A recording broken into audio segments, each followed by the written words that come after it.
Welcome to Wasatch Weekends for this Saturday 1-hour edition on September 30th. I'm your host, Ben Roof.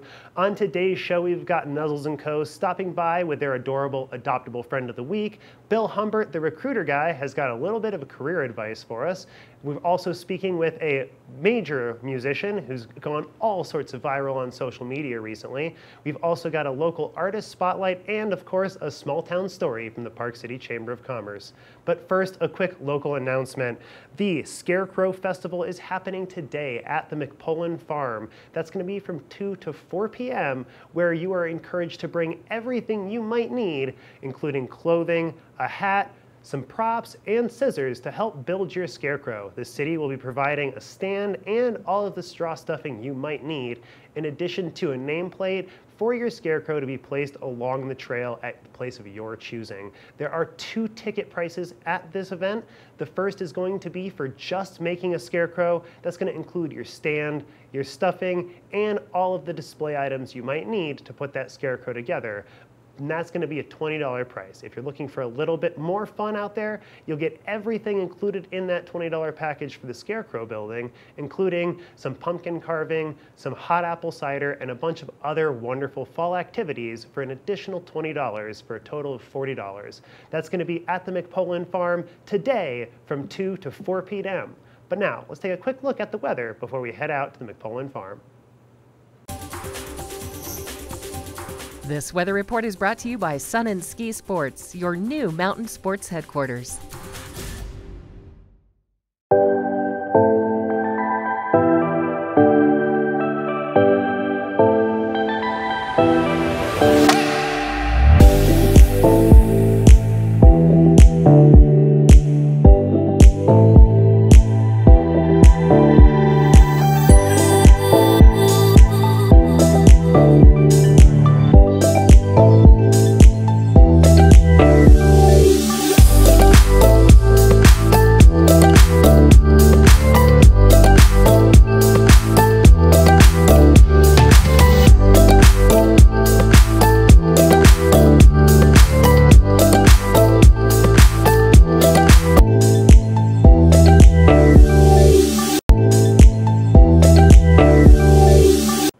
Welcome back. One of our favorite things to do on a Saturday is check in with Nuzzles Co and see who they have available to adopt this week. And Kimberly Perot had the opportunity to have a chat with them a little bit earlier. Let's take a look.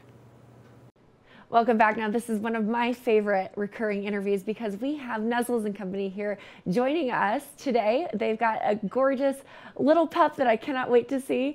McKenna, how are you this morning? I am doing great. Thank you for having us. It's always a pleasure. Always. So cute little puppy that you've got on your lap there. Who do you have with you? So her name is also McKenna, coincidentally. She came from the Kayenta Center in the Navajo reservation area down in Arizona. And I was down there visiting, picking up some puppies, and the very next day, these guys came in and were dropped off at that Kayenta Center, and her and her brother were named Mac and McKenna. So they were named before they met you, but it's just appropriate that you have her in your lap today. So tell me a little bit more about her. She seems just so sweet and so mellow. Oh yes, she is the most docile pup. She's 8 weeks old, just about to turn 9 weeks old. She has been socialized with children. She is up to date on vaccinations. She's been spayed, neutered, spayed. Yeah. And then she's been dewormed and microchipped as well. So we take care of all of that with all of our puppies before they go to their forever home. She has already had all of that done. So she is ready for her forever home. She looks a bit camera shy. She keeps giving us a little bit of the side eye, but I love her in that bright green sweatshirt as well. So you mentioned her brother. Is her brother also there and is available for adoption? Tell us more about the puppies that you currently have. So her brother has actually been adopted. He was adopted on Saturday, so it's just her waiting for her forever home. And then we also have a litter of 4 other puppies. They're some sort of lab mix, super, super adorable. They're about 11 weeks old. We have 4 of them in our at our ranch right now, 3 girls and 1 boy. All of them super playful and friendly and have been socialized with children as well. Well, McKenna looks like she is just loving being in your arms there. Does she get to hang out and play with the older pups?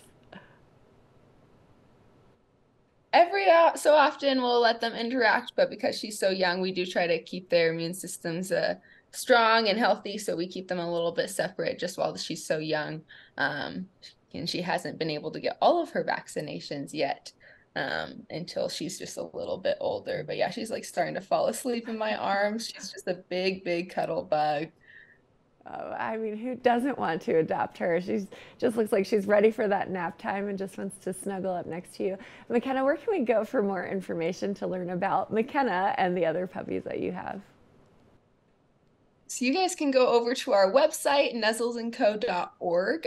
We'll have all of our dogs and cats and pigs listed available for adoption. So you can go ahead and take a look at all of their profiles, learn a little bit about them, and see which one will fit best for you in your home. We do a little cat test and dog test with all of our adult dogs to see if they'll fit right into a home with another dog or with some cats. So we do try to do some testing here to fit them into the best home possible.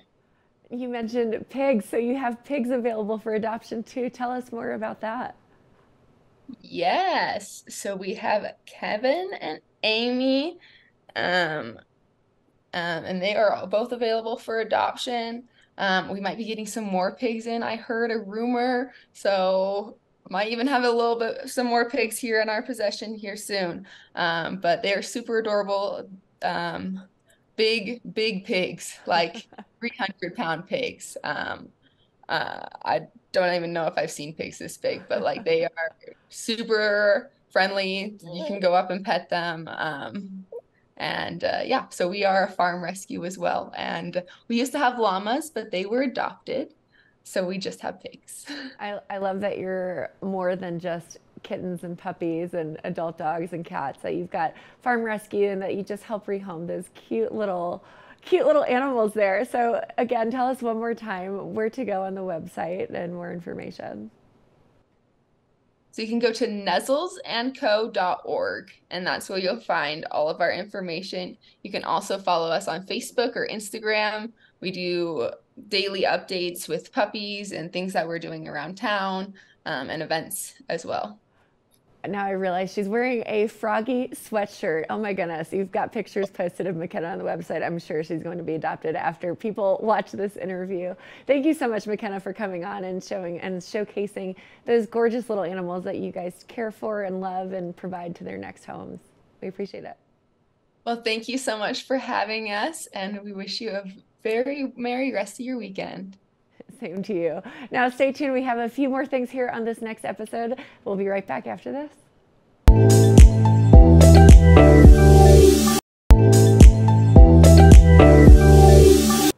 Welcome back to Wasatch Weekends. One of our favorite guests here is Bill Humbert, the recruiter guy, and he's always got some great advice for us on how to help fill the job postings we're trying to fill, or how to find the right career for us. And he spoke to me a little bit earlier this week on how to help take advantage of some of the newer technologies available to us. Let's take a look.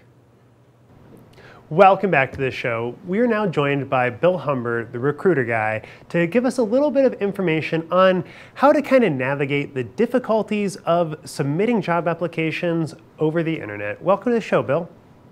Thank you, Ben. It's great to be back. Well, it's so great to have you again. And so, as I was saying, it can be a little bit difficult navigating the job search online, just sitting there and looking at hundreds of job postings and not really knowing where to start. And after you do start, so many people have had the experience of sending out tons and tons and tons of job applications only to see nothing in return. So how would you recommend people go about beginning their job search online?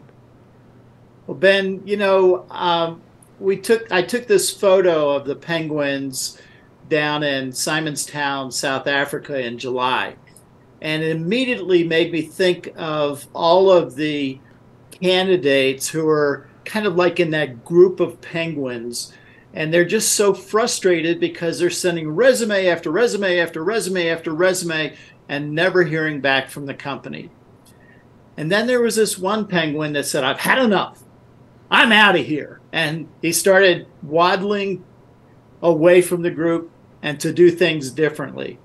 And that's what I suggest that professionals do. They need to go and start doing things differently in their search in order to get better results. And I call it posting and hoping someone is looking at my resume.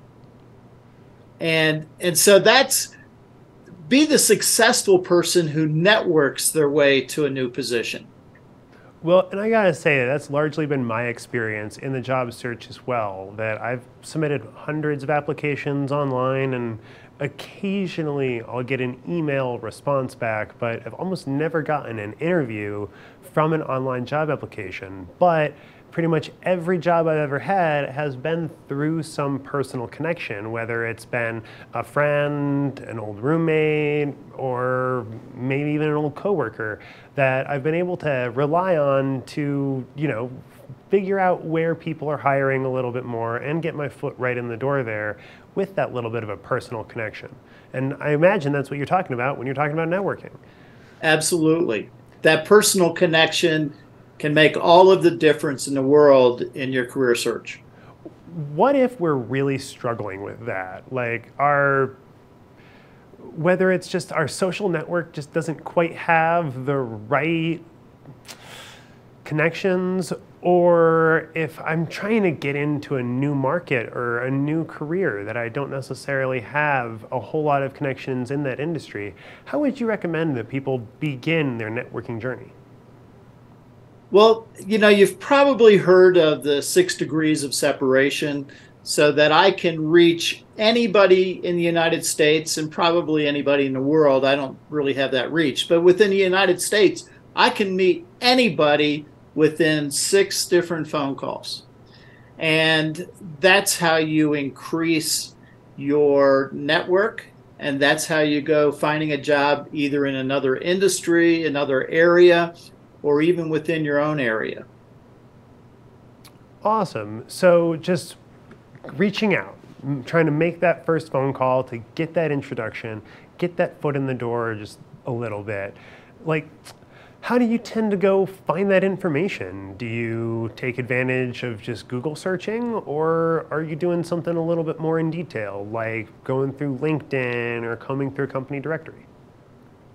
Well, there's, in today's world, you could use ChatGPT and potentially be able to narrow it down to who it is that does what within the companies that you're trying to target.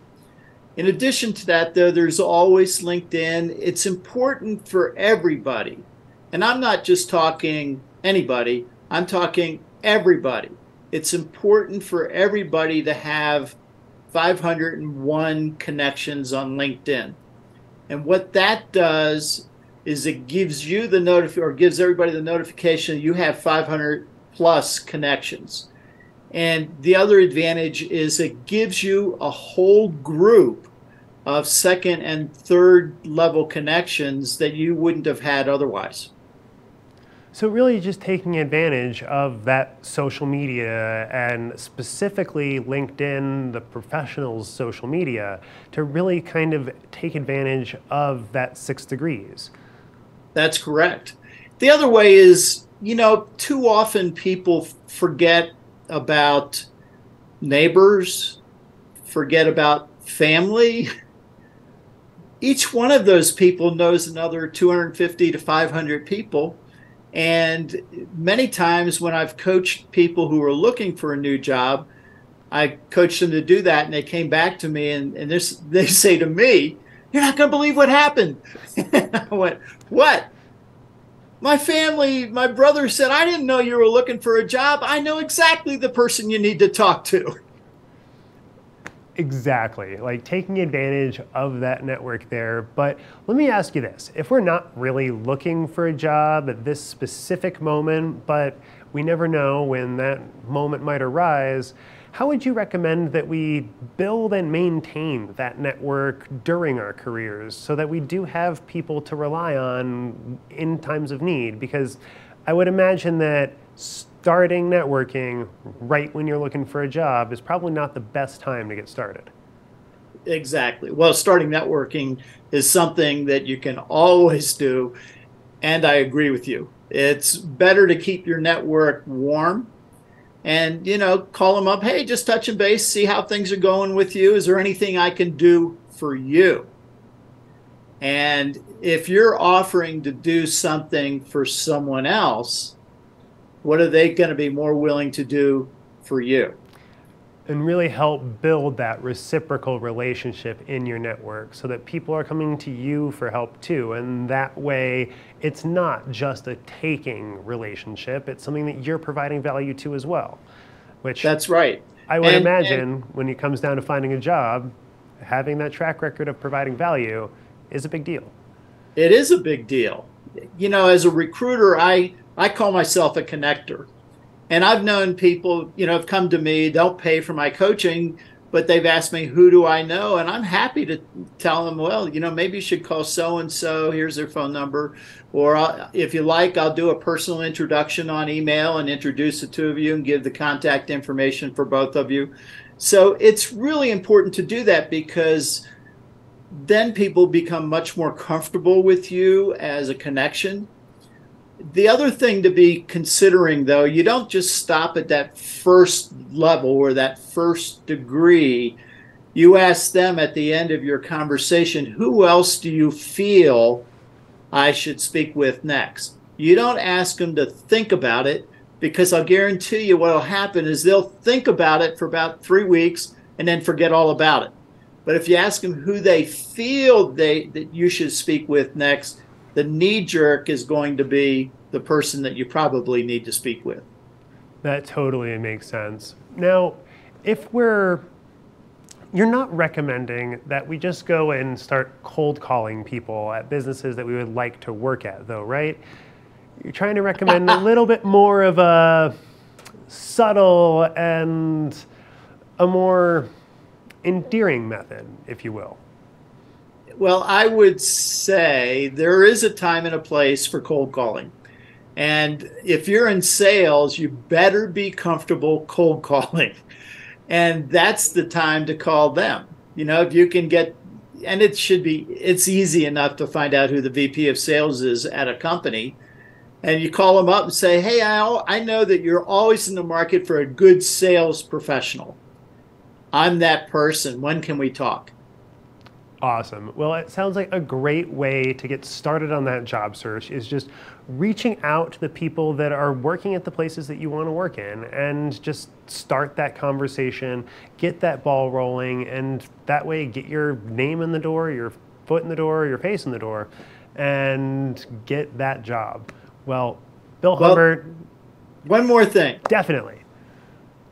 It's important to talk to people within the companies because in many companies, they can get a $500 to $2,000 employee referral bonus, and they're going to be much more willing to introduce you to their company if they're going to get a bonus. Well, that is definitely some good incentive to help and reach out to those people who might be able to help get you in at the place you're looking to be. Bill Humbert, thank you so much. If people are looking for more information, make sure to check out RecruiterGuy.com. Bill Humbert, thank you so much for joining us. We'll be right back after a short break. Thank you, Ben.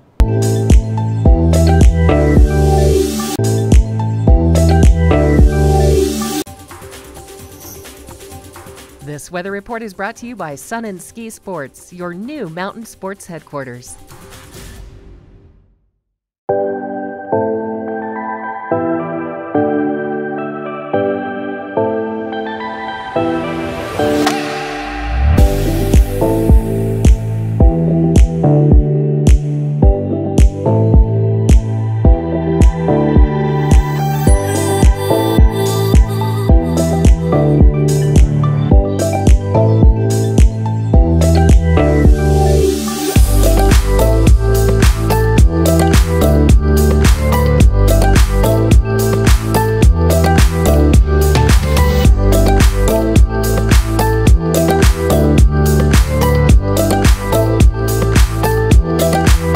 I'm your host, Gretchen Fleshaw. We are so excited. JB Copeland is not in the house. He is on Zoom right now.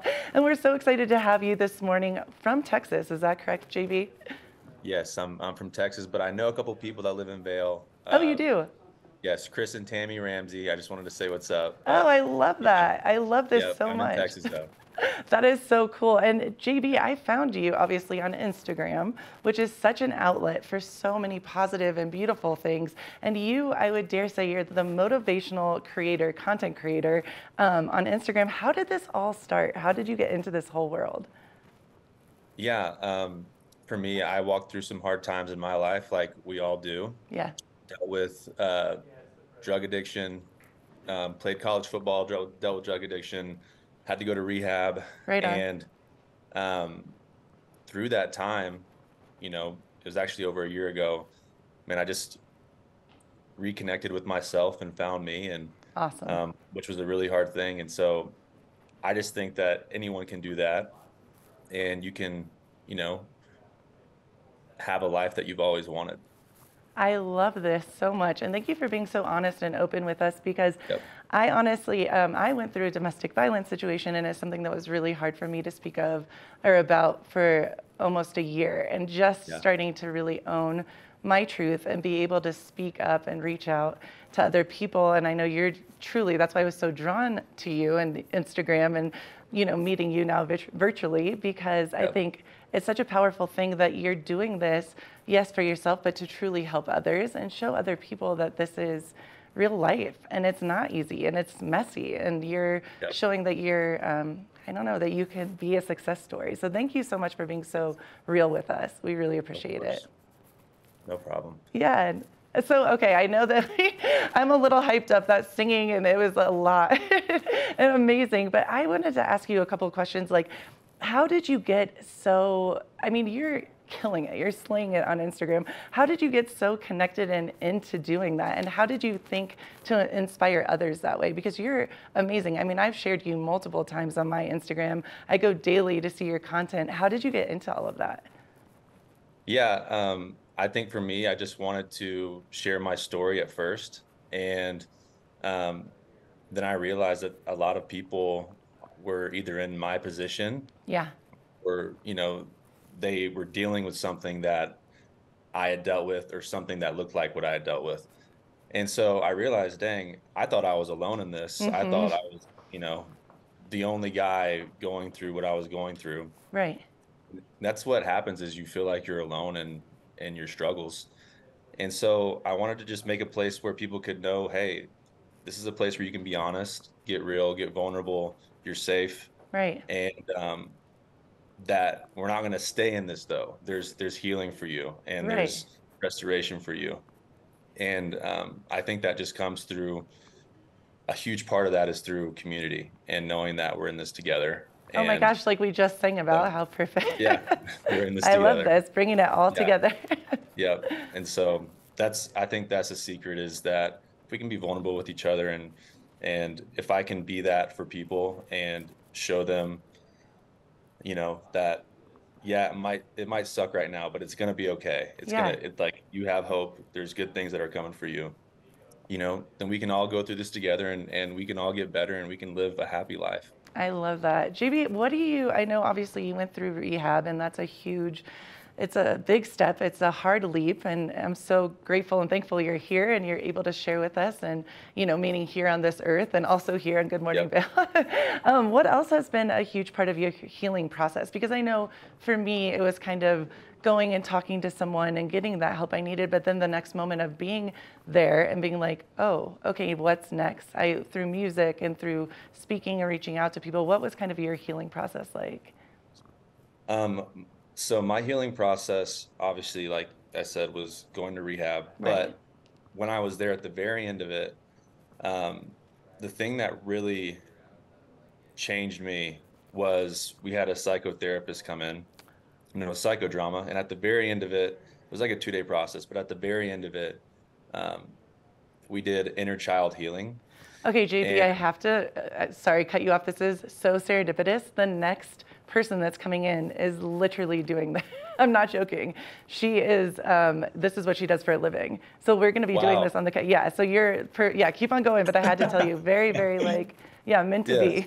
It all goes together. It does. Yeah, I was so sorry to interrupt, but yeah, what were you saying? No worries. Yeah, so she helped us with, inner child healing. And awesome.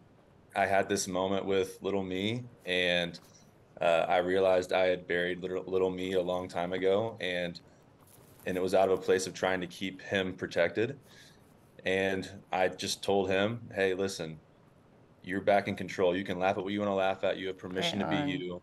And that was the moment that really healed me, because then a few minutes later, I was downstairs and I laughed, and it was like a belly laugh for the first time in a long time. And I was like, okay, little me's back. And so I was healed through inner child healing and laughter. I love that. And so it's a lot more simple than people think, but that's such a beautiful message too. I love that you just said that, like the inner child healing and the laughter. Two simplistic things, but they really brought you back to life. Well, JB, you are amazing. We're so grateful for you. And I think we're going to have you back for some more conversations. I'd love to pick your brain. And I want to know what your hat says too. It says every other Thursday. And I don't know what that means. It's just. I thought you were going to be like, it's a cool new band you need to check out or something. No. Thank you so much, JB. You're awesome. So last thing, how can people find you on Instagram? It's JB_Copeland. Right on. And we are definitely going to hit you back up. So hopefully you'll want to come back on. Okay, awesome.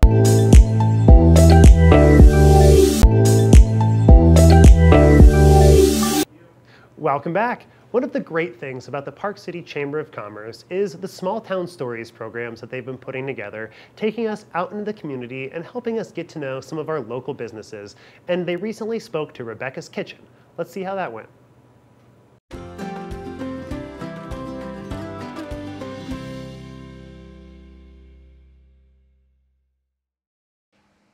Welcome to Small Town Stories, sponsored by the Park City Chamber. Today we are at Rebecca's Kitchen with Rebecca Abrams. She's the executive chef owner here. Thanks so much for letting us come to your kitchen. Thanks for coming. Oh, it's beautiful. It's a great space, and I'm looking forward to hearing your small town story. Tell me about Rebecca's Kitchen. So Rebecca's Kitchen started in about 2012. And we were just doing strictly on-site personal chef services. We'd go into your home, we'd prepare a meal, you'd be seated and plated, and it would be very luxurious. And I had somebody come to me and ask me if they could have me come in on a weekly basis and create meals for them to heat up later in the week so that they didn't have to cook. So I started doing that in somebody's house, and then I went to Goldman Sachs and did their 10,000 Small Businesses program. And from there, I created this idea of this kitchen. This was my growth opportunity, which is the foundation of that program, is to create your next move. And my next move was this, and it took a little while. That was 2017. And I slowly was developing what I was gonna do. And I was kind of trying out different things and working on different techniques. And then the pandemic hit, and I was just about to start building a kitchen before the pandemic hit, and then the pandemic hit, and everybody wanted prepared meals. And so I created this kitchen so that we could have a sustainable prepared meal delivery service where we deliver fully cooked, ready to heat and serve meals to your house in glass containers that are reusable. They're microwave safe, oven safe, dishwasher safe, and freezer safe. So all you do is eat your meals each week, and you can heat them up or not. No judgment. Cold food is great. And then you wash the containers and leave them out for the next week. We deliver you new meals, and we pick up your containers from the week before. Before we talk about this beautiful food and this wonderful space, I want to travel back in time a little bit. What brought you to Park City initially? Skiing. That's it. Skiing, skiing, skiing. Where did you grow up? So I'm from New England. I grew up ski racing competitively in New England all my life. I went to college in the race Division I. And when I graduated, I wanted to take a year off. And I landed in Steamboat first because I got a job there, and I thought, okay, this is cool. But then I had dreams of bigger mountains, which we have here. So I also have a brother who had spent a lot of time in Utah and was supposed to spend a lot of time in Utah going forward. And he said, go to Alta, and I'll see you all the time. So I moved to Alta, and then he moved to LA.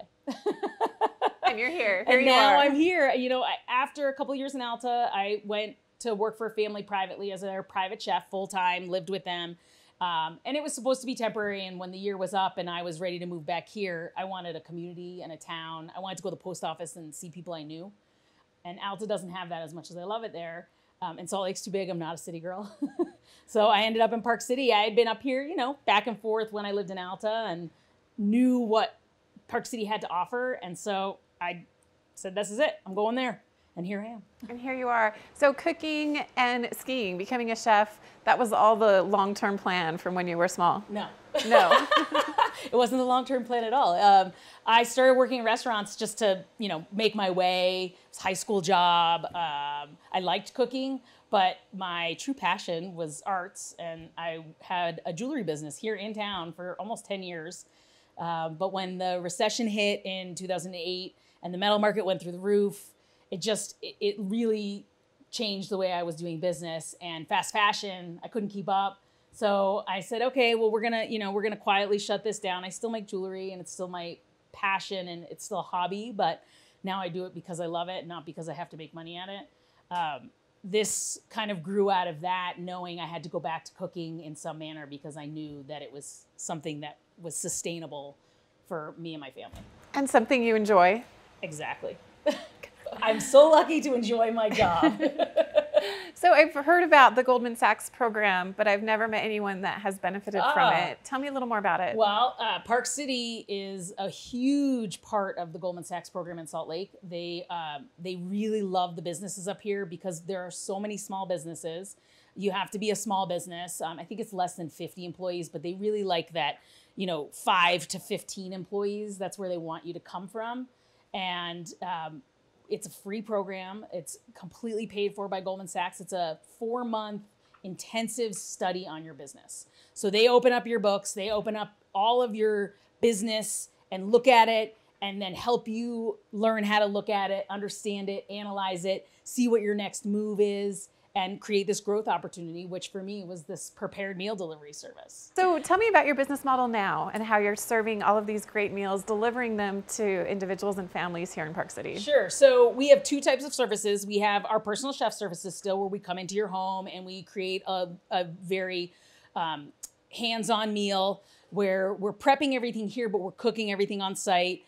It's a little more formal. We come in and serve and clear and clean up, and your kitchen is spotless when we leave. And that's the original part of this business. And then the kitchen, the reason I built the kitchen was so that I could do the sustainable prepared meal delivery service, where we come in, we cook everything here. Everything is created from start to finish, all the way down into your glass container that you receive your meal in, which are, these meals were what we sent out this past Monday. And then we deliver them in reusable cooler bags and deliver them to your door. It was contactless when we started because it was still heavy COVID. I mean, we opened November 15th of 2020. So we were very much contactless then. And then as we've kind of, dialed it back a little bit, people seem to like the contactless. So we put the cooler bag on your doorstep. In the winter, it doesn't need an ice pack. In the summer, it needs ice packs, even right now. And then people just pick up their meals when they get home. The delivery is between 4:30 and 6:30, so it's right before dinner time. So you can come home on Monday afternoon and have dinner ready to go. All you have to do is heat it up. And having healthy, chef-prepared gourmet food at home, it's such a great thing to have. That's really important to us, that it's healthy. It's meant for weeknight eating. So we try and go low carb, high protein, high veggie. Lots of vegetables, lots and lots of vegetables. I have a walk-in full of vegetables every Friday to get ready for prepared meal delivery. And then we do a lot of gluten-free, dairy-free. We have a lot of flexibility in the ordering. So you go on the website, you sign up, we set you up on the website with a username and password, and then you go in and order your meals, and you get the option to have dairy-free or gluten-free. So the pasta salad comes gluten-free as well. The stuffed peppers come dairy-free as well. Everything is organic whenever possible and locally sourced. So like we have local sprouts here. We use local squash here. We use a lot of local zucchini in the summer. All of our beef is Canyon Meadows Ranch, which is grass-finished, grass-fed, free-ranging, never left the state of Utah. We do organic turkey, organic chicken. So our goal is to make it healthy, but also environmentally sustainable. So the closer the better. You know, the summer's great for this. And we're so lucky to have all the farmers that we have here that we can gather from. So we get a lot of local lettuces. And then in the winter, we try and dial back, but we get a lot of stuff from LA, from California. We're lucky that that's not that far here in Utah, as opposed to, you know, if we were in the middle of the country, it would be a lot further to go. So we're lucky for that. So, you know, everything is with sustainability in mind. We try and use as little plastic as possible. We try and reduce, reuse, recycle. And it's important to us that we don't create a bigger footprint than we need to while still being able to provide the service to locals. And tell me about your menu inspiration and development. A lot of testing. I read a lot. I eat out a lot. I go as many places as I can to try and widen my palette and see what else is out there, because it's easy to get stuck in a rut. It is, and this will get you out of a food rut fast. I hope so. Tell me about what you have here, which is what you prepared this week. So this week we're going into fall, so we've got a little more fall flavor going on. So we did a roasted squash soup. So this one's vegan, so it's vegetarian, it's dairy free, which makes it vegan. We sometimes use honey, so that would be why we would call it vegetarian instead of vegan if you're a strict vegan and you follow that. This one is a Southwest stuffed pepper, so it's got organic turkey and organic sweet potatoes, organic black beans, and then a little bit of Monterey Jack cheese, because cheese is still good, just a little bit on a Monday. And then we usually serve it with rice or quinoa. And then this is a veggie pasta salad. It has a nice light lemon vinaigrette, so that it's light and easy. You can eat it cold or warm. And then this is kind of our staple breakfast food, which is a breakfast cookie, and this one's pumpkin chocolate chip because it's September. And this one is a great all-day snack. We kind of pitch it as a breakfast cookie because it's quick and you can grab it and on the go, and has tons of fiber in it. It's got no refined sugar. It's gluten-free. It's vegan it's vegetarian. We do sweeten with honey and maple syrup in this one, but no eggs. And it's good, sustainable energy for the day. You've thought of everything. All right, I'm going to dig in. Where should I start, though? I always start with the cookie. Okay, I'm going to start with the cookie. And while I try this beautiful cookie, where can we get more information about the meal delivery and all of So you go to my website, which is Rebecca'sKitchen.com. And you can, what you'll do is you'll send an inquiry saying, I'm interested. There's a form on there that you fill out. It says, I'm interested in signing up for prepared meal delivery services. You send me that form. Then we set you up on the website to get you ready to go to order. It is password protected for a couple of reasons. A lot of it, we only deliver to Deer Valley, Park City area right now. We go out to like Black Rock, and we go out to Jeremy Ranch and Summit Park. We'll go into Promontory and Silver Creek. But we have to keep it within our radius right now because we don't have enough delivery drivers. So it is a local service right now. We're trying to expand to Salt Lake, hopefully soon. And you go in and you order your meals between Wednesday at noon and Friday at 4 p.m. And then we start working on them on Saturday. We start prepping on Saturday, and we deliver on Monday between 4:30 and 6:30. It's delicious. I say you try it too. This is one that, sometimes as a chef, you kind of get fatigued from your food. And this is the one I still eat all the time. Really? Oh, it's so good. I love the cinnamon in there. And there's ginger. There's pumpkin seeds in this one. We're nut-free. On Mondays, we're peanut-free. So we use a lot of seeds. A lot of sunflower seeds, a lot of pumpkin seeds, a lot of sesame. And occasionally we will put nuts, but there's always an option to exclude. Oh, it's so good. Thank I you. want to dig into this. Yes, too. so that's this the Southwest delicious. stuffed pepper. And that one has organic sweet potatoes. We do a lot of sweet potatoes. We don't do a ton of white potatoes, but we have a list of things that we find. It's called the Clean 15 and the Dirty Dozen, and for organics. And so we try and follow that list and only use organic from the Dirty Dozen, and then the Clean 15 we'll use conventional sometimes, depending. We'll kind of weigh whether or not it was from Mexico, so that's a really long journey for it to make, versus if it was grown in LA and it's conventional, we might choose that over the organic from a long distance. Now, so much research goes into everything you do. You really are conscientious about all the different pieces of this, but what an incredible amount of work. Thank you. Well, years of experience, years of studying. And it's important to me as a person, so I bring it into my business because it's important to me.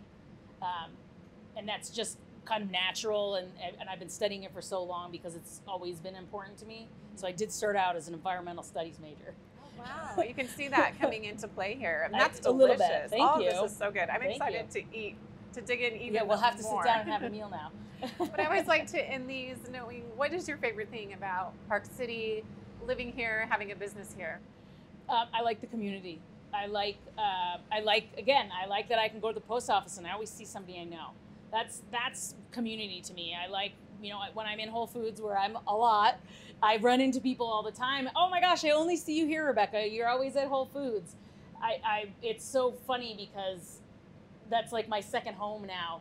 But in a big town, I wouldn't be able to run into everybody I know at Whole Foods. Yeah. Well, we love having you a part of Park City and Thank Rebecca's you. Kitchen. So I love being here. Thank you so much for joining us. This is another small town story at Rebecca's Kitchen, sponsored by the Park City Chamber. We'll be back right after this.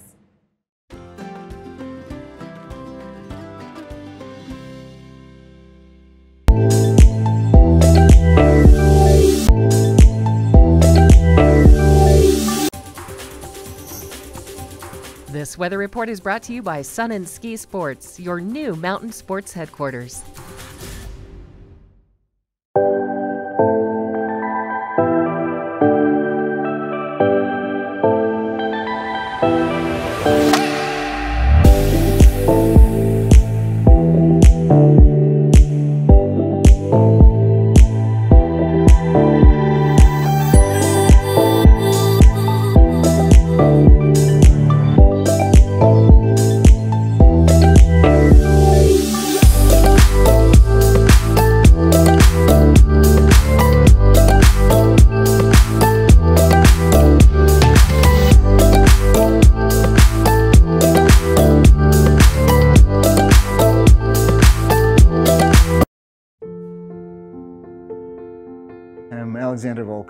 One of Pando fine art artists. I've been doing this for the last, give or take 40 years. I do oil paintings on canvas in rather classical style. You'd probably describe it best that way. But I would personally describe it as a synthetic style. I think today in this 21st century, we're in a path of combining things rather than separating things. And so in my work, I combine what I've learned from many other artists. It's realism, it's expressionism, it's color, it's shape and form. And so in a nutshell, that's probably what it is. But more than anything else, it's how I see the world. There's so many things to paint and there's so many ways to paint them. But the reason is why you do it. And I do it in order to be able to find my space in this world and kind of share it with others who are on the same path looking for a place to be, in a way. One of my inspirations for my work is light. From when I can remember myself being a kid, I would find myself just staring at things like a leaf or a page in the book, or reflections in the puddle on the ground, or that light above the rooftops in the city where I grew up, and thinking there's something in it that is beyond words, something that gives me this ultimate comfort.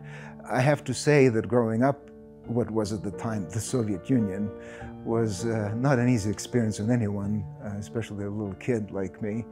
And so I found in those moments of meditation peace and comfort and harmony. And when I started painting, which was when I was about 14 years old, I discovered this whole world where I could walk into, close the door behind me and be completely at peace with myself. Find this space and the light and the relationships with the world that were based on my principles, my desires. It's probably more than anything just the search for peace. Park City is my second home, in a way. This is where my career began 25 years ago.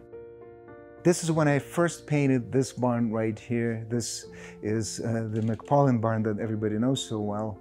I can't believe it was 25 years ago now. This year I brought my most recent painting here, and that's the McPaulin Barn again. And that span of time that separates these two paintings to me is breathtaking. To think, yes, it has now been 25 years, and yet some things remain the same. There's the same old friend who is there to greet you when you come to Park City, that object that doesn't change much as the time passes. And I think that speaks to our longing for permanency and consistency in the world that's changing in front of our eyes. Some things need to remain the same. Yes, I paint so many different things, but if you look at them, what unites them is the vision of light. It could be an interior, a portrait of a child. It could be a still life or a landscape or a cityscape. In all of this work, the one strong unifying thread is the search for light. The light that fills us and makes this world everything what it is. That light is everywhere, and it could be seen in the child's face, in that candlelight in the corner of a room, the moonlight hitting the floor in that empty room, anywhere.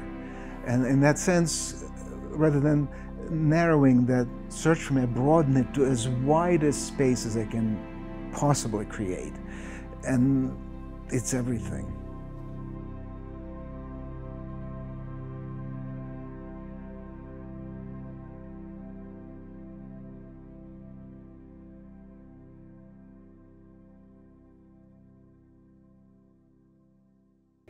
Thank you so much for joining us for our special 1-hour Saturday edition of Wasatch Weekends.